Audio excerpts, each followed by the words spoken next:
تو حضرت بایزید بستامی رضی اللہ تعالیٰ عنہ فرماتے ہیں کہ جنت ملنا کوئی اتنا آسان کام نہیں ہے کہ آج ہم چبوترے پہ بیٹھ کر کے جنت کے بارے میں تبصرہ کر رہے ہیں. تو جنت ملنا کوئی اتنا آسان کام نہیں ہے. جنت اسی انسان کو مل پائے گی کہ بالغ ہونے سے لے کر مرنے تک اس کی کوئی نماز قضا نہ ہوئی ہو, کوئی روزہ قضا نہ ہوا ہو, اگر مالک نصاب ہے تو کوئی زکوٰۃ قضا نہ ہوئی ہو, مالک نصاب ہے تو اگر حج فرض ہے تو حج قضا نہ ہوا ہو. تو شریعت مطہرہ نے جو احکام بندے پر لاگو کیے ہیں, اگر ان میں کمی کوتاہی ہوگی پھر امید یہ ہو کہ جنت ملے گی, تو یہ وہم ذہن سے نکال دیجئے. اللہ رب العزت بہت رحیم و کریم ہے, بہت بڑا رحیم و کریم ہے, ستار بھی ہے, غفار بھی ہے, لیکن قہار بھی ہے. اللہ رب العزت بہت بڑا قہار بھی ہے. جب غضب فرماتا ہے تو پھر اس کے غضب کا کوئی مقابلہ کرنے کسی کے اندر ہمت نہیں ہے. اللہ رب العزت کے صرف ایک چھوٹے سے مچھر کو حکم دیا تھا تو اس نے نمرود کو ختم کر دیا تھا, صرف چھوٹے سے مچھر کو. ابابیلوں کا جو ایک لشکر بھیجا تھا تو پرندوں کے پنجوں میں صرف چھوٹی چھوٹی کنکریاں تو تھیں جو ان کے اوپر سے لگتی تھیں اور نیچے جا کے نکل جاتی تھیں, نیچے بھی نہیں رکتی تھی بلکہ زمین میں اندر دھستی چلی جاتی تھی. تو غور کیجئے, اللہ رب العزت جہاں رحیم و کریم ہے, ستار و غفار ہے, تو وہاں قہار بھی ہے, جبار بھی ہے. ہم صرف ایک پہلو پر ہی نظر نہ کریں, ہر سکے کے دو پہلو ہوتے ہیں. تو ایسا نہ کریں کہ میٹھا میٹھا ہپ ہپ کڑوا کڑوا تھو تو. اللہ رب العزت ہم سب کو توفیق خیر سے نوازے. تو حضرت فاطمہ زہرا رضی اللہ تعالیٰ عنہ کی پیدائش کے حوالے سے یہ بات چل رہی تھی. تو آپ جو ہیں, علامہ جوزی رحمۃ اللہ تعالیٰ علیہ نے نقل کیا ہے کہ اعلان نبوت سے 5 سال پہلے جبکہ خانہ کعبہ کی تعمیر ہو رہی تھی اس وقت آپ کی پیدائش ہوئی. اچھا, آپ کا نکاح کس سے ہوا؟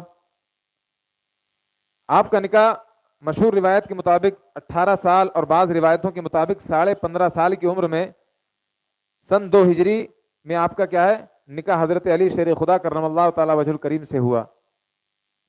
تو حضرت علی شیر خدا رضی اللہ تعالیٰ عنہ سے ایسے نہیں ہوا تھا. سنیے کیسے ہوا تھا.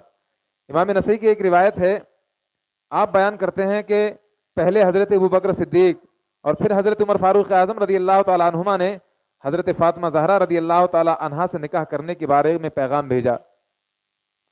سب سے پہلے حضرت ابوبکر صدیق نے نکاح کرنے کا پیغام بھیجا, اس کے بعد حضرت فاروق اعظم نے نکاح کرنے کا پیغام بھیجا, مگر سرکار صلی اللہ تعالیٰ علیہ وسلم نے منظور نہیں فرمایا, کیونکہ منظور کچھ اور تھا.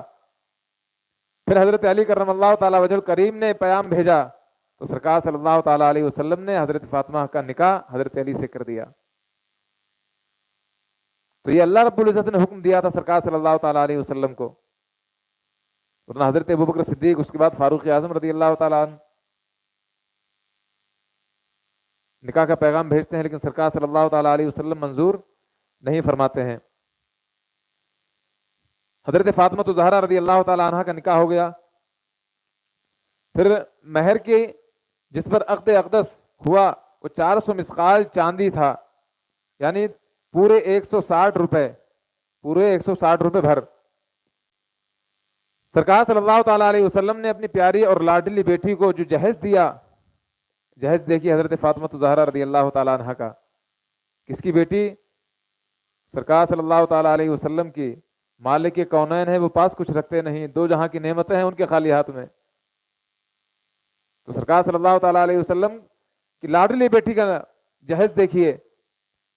سرکار صلی اللہ تعالیٰ علیہ وسلم نے ان کو جو جہیز دیا وہ بان کی ایک چارپائی تھی, بان کی ایک چارپائی تھی اور چمڑے کا ایک گدا جس میں روئی کی جگہ کھجور کے پتے بھرے ہوئے تھے, اور ایک چھاگل, ایک مشک, 2 چکیاں اور مٹی کے 2 گھڑے. یہ حضرت فاطمہ زہرا رضی اللہ تعالیٰ عنہ کا مہر تھا, جس کو مہر فاطمی کہا جاتا ہے. اب تک حضرت علی رضی اللہ تعالیٰ عنہ سرکار صلی اللہ تعالیٰ علیہ وسلم کے پاس رہتے تھے. حضرت علی رضی اللہ تعالیٰ عنہ کے پاس اپنا خود کا گھر بھی نہیں تھا, اور سرکار صلی اللہ تعالیٰ علیہ وسلم نے نکاح فرما دیا. آج ہم اور آپ غور کیجئے کہ آج ہم اور آپ کیا کیا تلاشتے ہیں کہ لڑکا کتنا